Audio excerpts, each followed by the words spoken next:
हाय trader, बघू शकता आजचा आपला प्रॉफिट 10,326 रुपयांचा.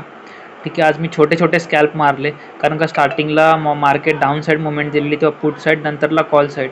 या 80,200 मध्ये मला थोडंसं मी क्वांटिटी वाढवलेली, त्यामुळे थोडासा फटका बसला होता, पण नंतर मी बाकीच्या याच्यात रिकवर केले. ऑलमोस्ट मी एकदा लॉस झालेला ट्रेडमध्ये परत कधीच एंटर करत नाही, त्यामुळे मी छोटे छोटे नवीन ट्रेड घेतले.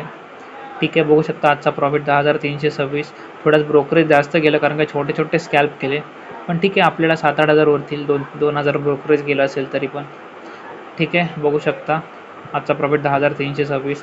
आणि या सेन्सेक्समध्ये जवळजवळ डाऊन साईडपासून अप साईडपर्यंत 2,000 पॉईंटची मुवमेंट आली आहे. ठीक आहे, सकाळी जर आपण चार्टमध्ये जर तुम्ही बघितलं 15 मिनटाच्या याच्यामध्ये, पहिले 15 मिनटामध्ये डाऊन 15 एक जवळजवळ